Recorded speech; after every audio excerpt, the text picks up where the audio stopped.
Hello and welcome to the fifth and final video of my kitchen renovation series. In the previous video, I showed you how to make glass cabinet doors. I made those doors using 2x4 wood boards. I cut them boards into smaller pieces to make the perimeter of the glass cabinet door. I used plexiglass as my glass, and I screwed the plexiglass into place after cutting them to size for each door. So if you want to see how I did all of that, please check out my previous video.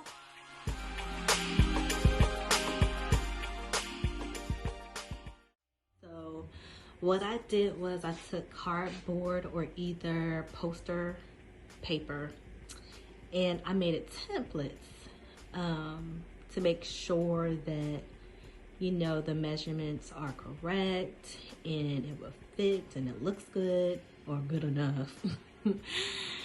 So this is pretty much what I did, and I labeled them like cabinet 1 there, 2, 3, 4, and 5.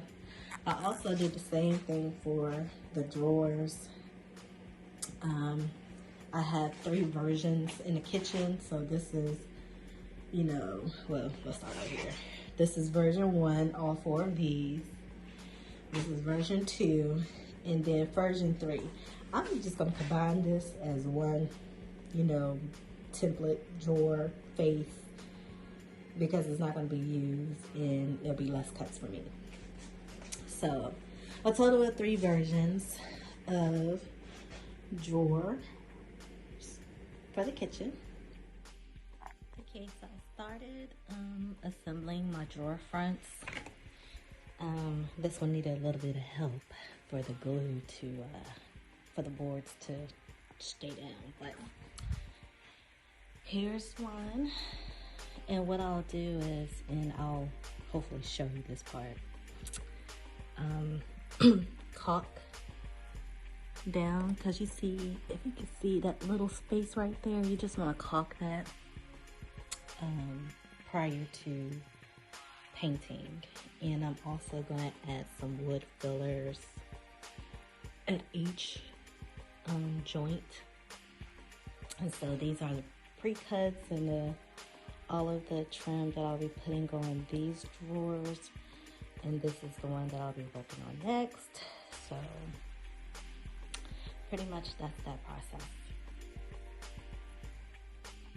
And I am using Loctite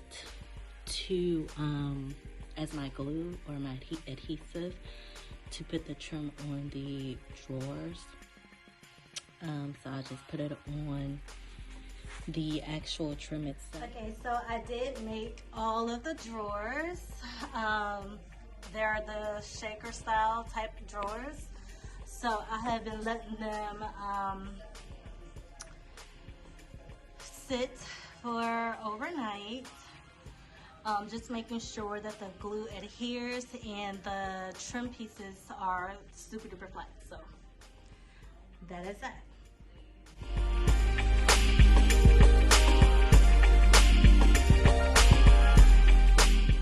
Okay, so now I am installing the Backsplash. I purchased these peel and stick Backsplash tiles from Amazon, and in the directions it said to reinforce the adhesive with additional adhesive. So I'm using Loctite as my adhesive. I will then put the towel on the actual wall. I didn't do any special preparations or anything to the wall. I'm just putting them on there. I'm holding them into place for at least a minute. And I am also doing the subway style backsplash method here.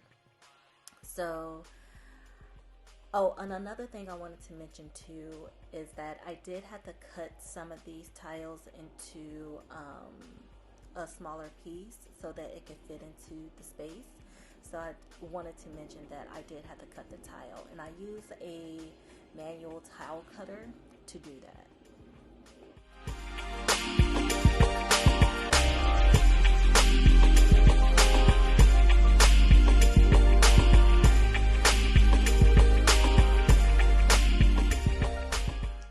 Okay, so now it's time to put on the hinges. I have some tape up here just to help me guide where I want to put the hinges at. I'm sorry, not the hinges, but the handles on the doors. I've already put the handles on the bottom doors down here. And so what I did was I used these jigs right here, and you just want to,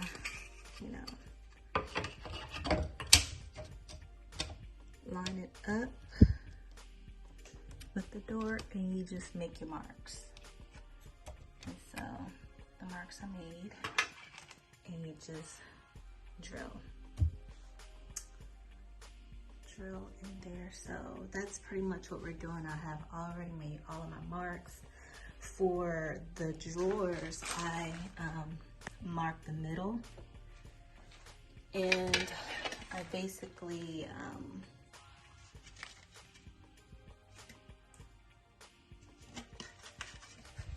so I mark the middle part, and then I just line it up to where that middle is, and then you just make your marks on here. So this was, let me line it up real good. There we go. So you can see the marks like this one. You see the mark there. That's lined up. And this mark. So just quickly showing you how I'm making the holes for the handles.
Well, that's the end of my kitchen renovation series. I really do hope that this inspired you to tackle a project in your home. If not a project in your home, wherever a project fits in your life, I pray that you tackle it. And if you have any questions for me, please leave a comment down below. Please make sure that you like and subscribe to my channel. And I hope that I get to interact with you very soon. Bye.